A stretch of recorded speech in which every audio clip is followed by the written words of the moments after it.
ఇందిరమ్మ ఇళ్ల విషయంలో తెలంగాణ ప్రభుత్వం ఒక పెద్ద అప్డేట్ ఇచ్చిందండి. ఎవరైతే అనర్హులు ఇందిరమ్మ ఇండ్లు పొందుతారో అది తెలిసిన వెంటనే వారి నుంచి ఆ నిధులు వెనక్కి తీసుకోవాలి, వారి మీద కఠిన చర్యలు తీసుకోవాలి అని చెప్పేసి సీఎం రేవంత్ రెడ్డి వ్యాఖ్యానం చేశారు. ఇందిరమ్మ ఇళ్ల పథకంపై సీఎం రేవంత్ రెడ్డి అయితే ఇలాంటి కీలక వ్యాఖ్యలు చేశారండి. మనం దాని విషయంలో ఇప్పుడు పూర్తిగా సమాచారం తెలుసుకుందాం. తెలంగాణలోని అధికార కాంగ్రెస్ ప్రభుత్వం ఇందిరమ్మ ఇళ్ల పథకం అయితే ప్రతిష్టాత్మకంగా చేపట్టిన సంగతి తెలిసిందే. తాజాగా ఇందిరమ్మ ఇళ్ల పథకం అమలుపై సీఎం రేవంత్ రెడ్డి శనివారం ఉన్నత స్థాయి సమీక్ష అయితే నిర్వహించారు. ఈ సమావేశంలో పొంగులేటి శ్రీనివాసులు కూడా పాల్గొన్నారండి. ఈ సందర్భంగా సీఎం రేవంత్ రెడ్డి గారు అధికారులకైతే కీలక సూచనలు చేశారు. తెలంగాణలోని అధికార కాంగ్రెస్ ప్రభుత్వం ఇందిరమ్మ ఇళ్ల పథకం ప్రతిష్టాత్మకంగా చేపట్టిన సంగతి మనందరికీ తెలిసిందే. ఇప్పటికే మొదటి దశలో పలువురు లబ్ధిదారులు ఇందిరమ్మ ఇళ్ల మంజూరు పత్రాలను చేతులారా అందుకున్నారు. రానున్న రోజుల్లో రాష్ట్రంలో అర్హులైన ప్రతి లబ్ధిదారుకి కూడా ఇందిరమ్మ ఇళ్లు మంజూరు చేస్తామని ప్రభుత్వం అయితే ప్రకటించింది. తాజాగా ఇందిరమ్మ ఇళ్ల పథకం అమలుపై సీఎం రేవంత్ రెడ్డి ఈ శనివారం ఉన్నత స్థాయి సమావేశంలో సమీక్ష నిర్వహించారు. ఈ సమావేశంలో మంత్రి పొంగులేటి శ్రీనివాసరెడ్డి కూడా పాల్గొనడం జరిగింది. ఈ సందర్భంగా సీఎం రేవంత్ రెడ్డి అధికారులకైతే ఒక కీలకమైనటువంటి సూచన చేశారండి.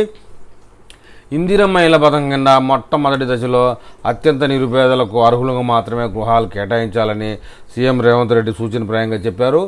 ఈ పథకం పారదర్శకంగా నిరుపేదలకు న్యాయం చేసేలా అమలు కావాలని స్పష్టం చేశారు.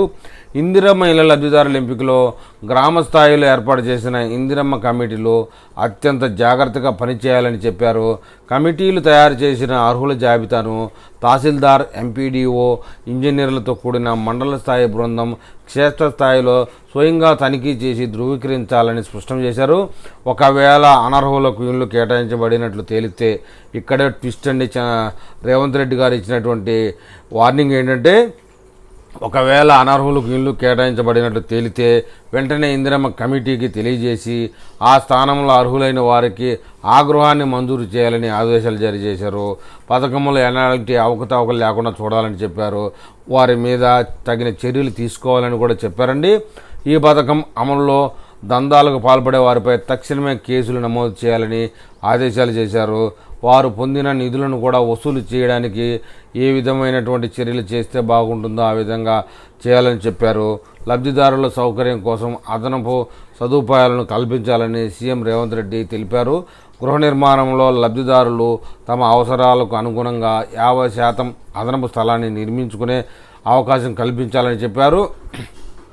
అంటే లబ్ధిదారులు డబ్బు వెచ్చించుకోగలిగితే వారికి అనుకూలంగా డిజైన్ ఇంకొక 50% పాటుకు వాళ్ళ డిజైన్ మార్పుకి అనుమతిస్తారనమాట.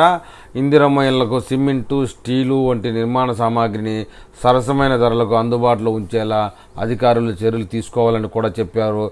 ఇందిరమ్మ ఇళ్ల పథకం నిరుపేదల జీవితాల్లో వెలుగు నింపే లక్ష్యంతో రూపొందింది కాబట్టి ఈ పథకం అమలులో పారదర్శకత, నిజాయితీ ప్రధానంగా ఉండాలని సీఎం రేవంత్ రెడ్డి గారు అయితే చెప్పారండి.